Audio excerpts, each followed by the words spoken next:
Hello everyone, this is Nikhil, I am from कैरिकिक services. तो आप सभी के लिए यार एक गुड न्यूज़ है, क्योंकि एमसीसी की काउंसलिंग अभी भी एक राउंड रह गया है। नॉर्मली क्या होता था, एक्स्ट्रा वैकेंसी तक वाइंड अप हो जाता था, लेकिन इस बार फिर से एक स्पेशल एक्स्ट्रा वैकेंसी राउंड आया है। उसमें आप एमबीबीएस कॉलेज में गवर्नमेंट सीट ले सकते हैं। कैटेगराइज्ड मैंने कर दी हैं सीट्स, लेकिन उसमें वही लोग पार्टिसिपेट कर सकते हैं जिनको अभी तक एडमिशन नहीं मिला है या उन्होंने कहीं पर भी सीट ली नहीं है, ऑल इंडिया कोटे में या स्टेट कोटे में। मैं एमबीबीएस की बात कर रहा हूं। बहुत सारी सीट्स अभी भी वैकेंट है। अगर टोटल सीट की अगर हम बात करेंगे 323 सीट्स वैकेंट हैं।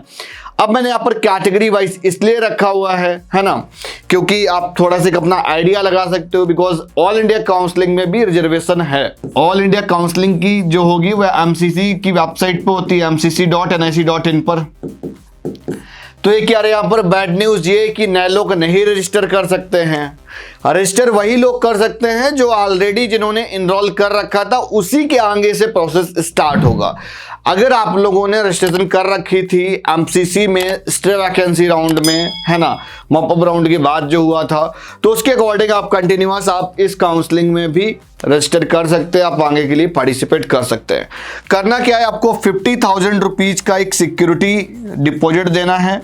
इन केस अगर आपको सीट अलॉटमेंट आ जाती है, अगर आप सीट छोड़ देते हैं, लीव कर देते हैं, तो ये 50,000 रुपीज फॉरफिट कर लिए जाएंगे।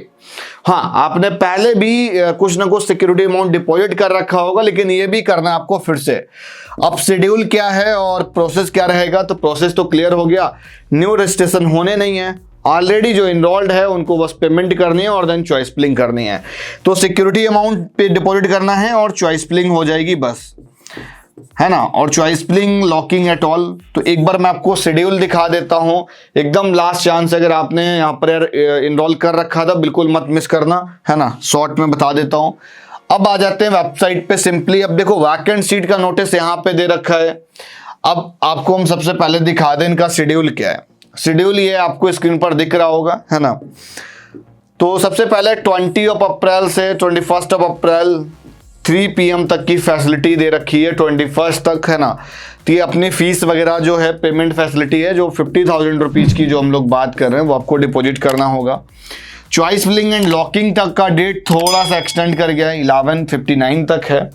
उसके बाद में प्रोविजनल लिस्ट आ जाएगी, देन फिर रिजल्ट पब्लिश हो जाएगा, फिर आपको कॉलेज जाकर रिपोर्ट करना होगा। तो पूरा एक प्रॉपर शेड्यूल इन्होंने दे रखा है, ये बहुत अच्छी चीज़ है। तो मैं बोलूँगा यार बिल्कुल मत मिस करो। अब ये मैंने एक बहुत दिनों पहले एक वीडियो बनाई थी जिसपे मैंने ये बात बोली थी कि जब भी काउंसलिंग कंटिन्यूअस होती है और सीट ट्रांसफ़र नहीं होती है, तो एक राउंड उसमें ज़रूर होता है जो कि बहुत ज़्यादा कुछ एक्सटेंडेड रहता है। तो मैं बोलूँगा अगर आप कहीं भी अपने स्टेट में रह गए हो, आप नियर अबाउट 600 हो, तो आप ज़रूर इस काउंसलिंग में इनरोल करो। बहुत ज़्यादा सीट्स नहीं है। जनरल में 147, EWS 17, OBC 93, SC 40, ST 15, PWD general में 7 सीट्स वैकेंट है। तो यार अगर कोई भी है तो मैं बोलूँगा बिल्कुल पार्टिसिपेट करो। OBC में 3 सीट्स हैं और SC में 1 सीट बची हुई है। तो इस तरीके से टोटल इतनी सीट्स हैं। अगर आप इस काउंसलिंग में इनरोल कर रहे हो तो प्रॉपर थोड़ा सा अपडेटेड रहना, वेबसाइट विजिट करते रहना, बिकॉज वीडियोस बहुत कम लोग दे रहे हैं इस समय। वीडियो आज के यहीं तक, और इसी तरीके से वीडियोस पाने के लिए चैनल को सब्सक्राइब करो, और मिलता हूँ नेक्स्ट वीडियो में। तब तक के लिए बाय बाय।